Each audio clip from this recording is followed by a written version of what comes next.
No decorrer de sessão da CCJ, Comissão de Constituição e Justiça da Câmara dos Deputados, a deputada petista Gleisi Hoffmann foi contestada e refutada pela deputada Caroline de Toni após proferir insultos contra o presidente Jair Bolsonaro e seus apoiadores.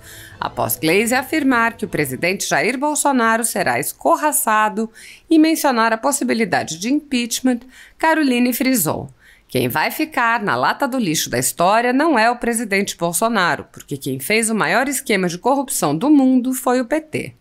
A deputada Caroline de Toni apontou a hipocrisia dos que mandaram ficar em casa e fecharam escolas e igrejas, dizendo: a economia a gente vê depois, e agora querem promover o carnaval. Ela afirmou: a gasolina só está cara, a comida está cara, porque a economia a gente vê depois. A deputada lembrou que, desde o início da pandemia, o presidente Jair Bolsonaro enfatizou a necessidade de tratar simultaneamente da saúde e da educação e criticou as pessoas que aproveitam da pandemia para causar divisão, para causar crise no governo Bolsonaro, que é um governo honesto e que, ao contrário do PT, não rouba e não deixa roubar. Com o pretexto da pandemia, até mesmo a liberdade de culto vem sendo restringida no Brasil, assim como as liberdades de ir e vir, de trabalhar e as liberdades de expressão e imprensa. Cidadãos que expressem suas opiniões ou manifestem apoio ao presidente são alvo de intensa perseguição, podendo ser alvos de prisões, buscas e apreensões, censura e até mesmo confisco. Em inquéritos conduzidos nas cortes superiores, matérias, reportagens e relatórios produzidos pela velha imprensa contra seus adversários políticos ou concorrentes são aceitas como provas sem questionamento e servem como pretexto para devassas em pessoas e empresas no que é conhecido como Fishing Expedition. O resultado das devassas é compartilhado com a velha imprensa, que então expõe seus concorrentes, apresentando atos banais como se fossem crimes, em matérias que servem como base para novos atos contra a concorrência.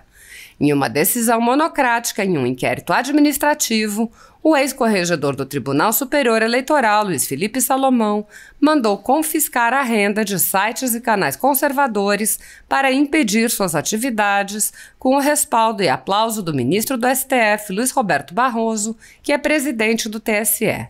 A Folha Política tem toda a sua renda confiscada desde 1º de julho de 2021. O confisco da renda atinge todos os vídeos produzidos pelo jornal, independente de tema, data ou qualquer outro fator.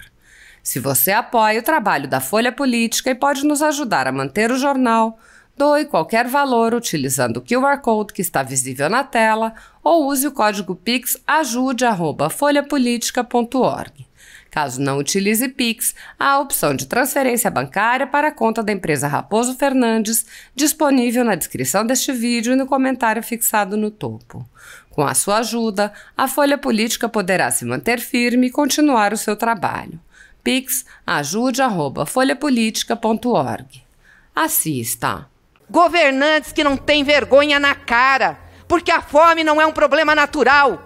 A fome é um problema de vergonha na cara de quem governa esse país. E não tem vergonha na cara, Jair Bolsonaro. E não tem vergonha na cara a sua base nesse Congresso.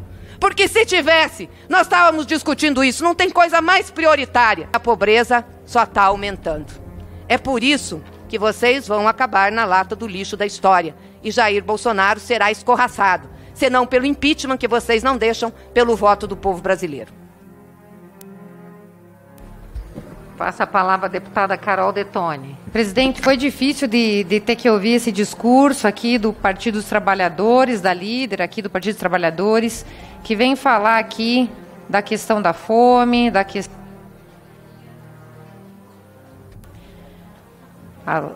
Obrigado, presidente Biaquices. Então, como eu vinha dizendo, difícil aqui ter que ouvir esse discurso do Partido dos Trabalhadores, da questão da pandemia.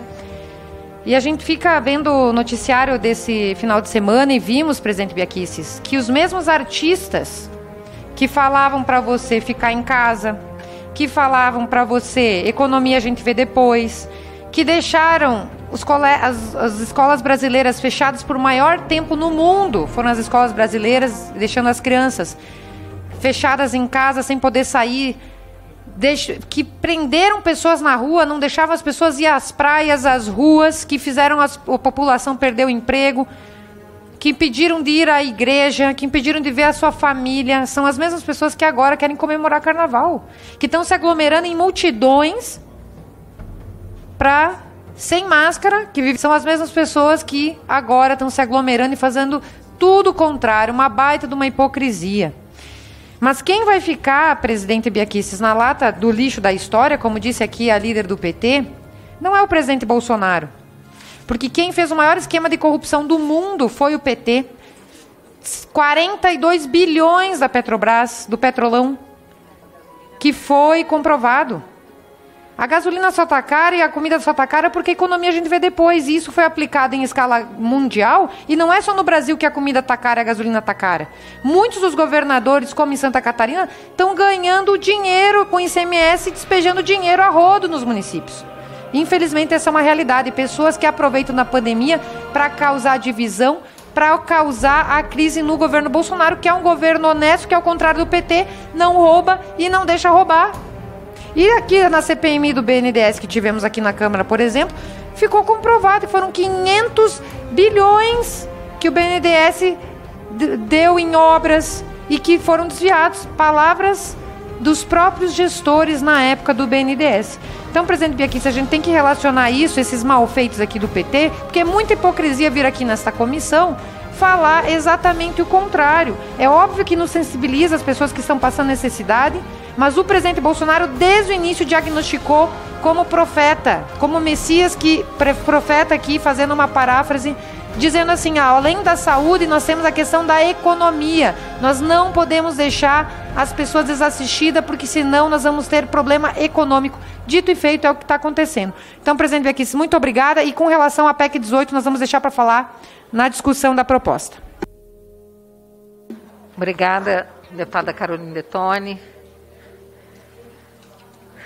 Nada mais havendo a tratar, convoco para amanhã, quarta-feira, dia 1º de dezembro, às 9 horas, reunião deliberativa extraordinária com pauta publicada, está incluindo-se apenas na pauta, a pedido da Subcomissão Especial de Criança e Adolescente, o relatório do deputado Diego Garcia, que fica incluído, então, na pauta de amanhã.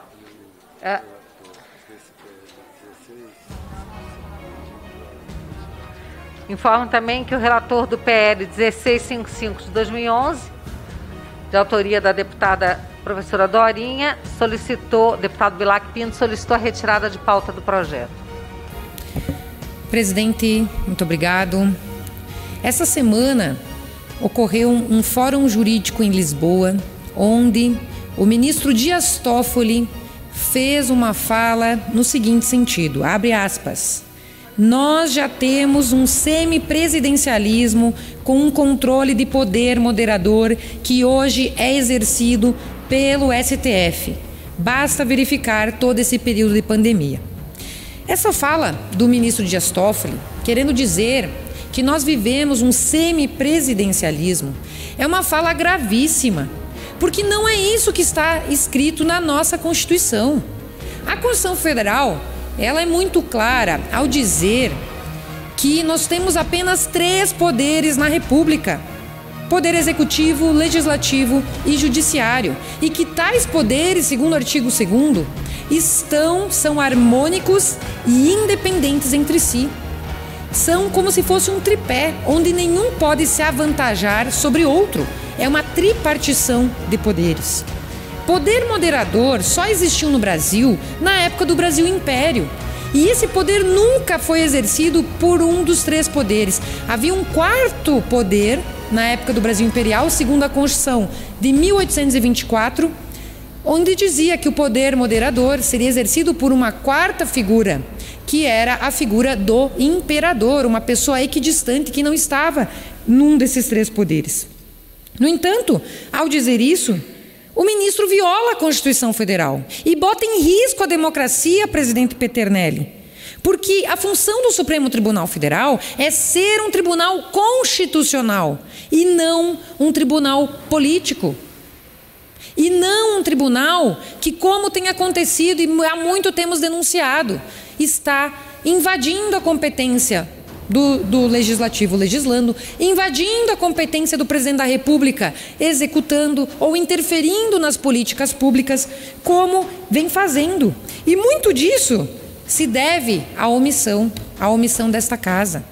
A omissão do Congresso Nacional, que está permitindo que o STF haja com poderes extra, com poderes hipertrofiados. A partir do momento que nós, eleitos pelo povo, permitimos que um deputado seja preso por uma decisão monocrática de um dos ministros do Supremo e não revogamos essa prisão por exercer seu livre direito de manifestação de pensamento, tendo imunidade parlamentar, nós nos acovardamos.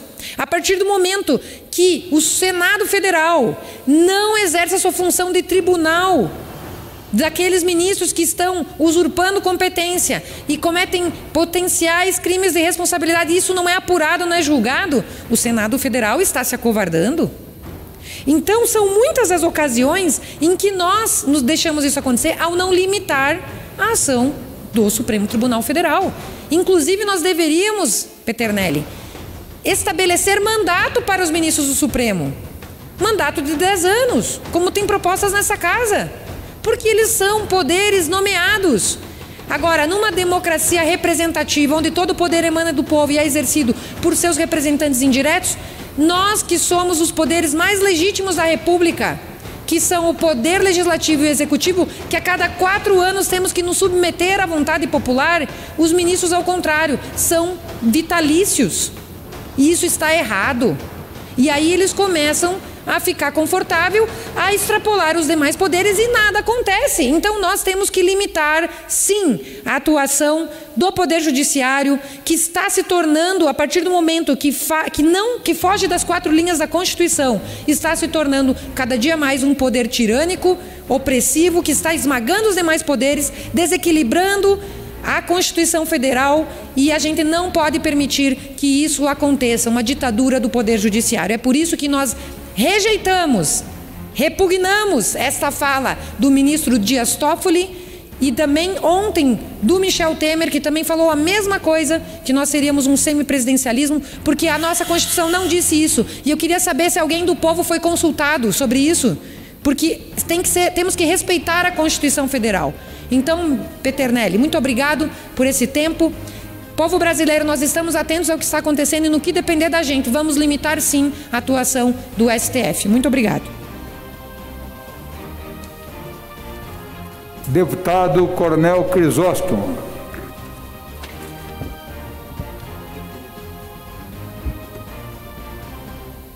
Pelo tempo de liderança.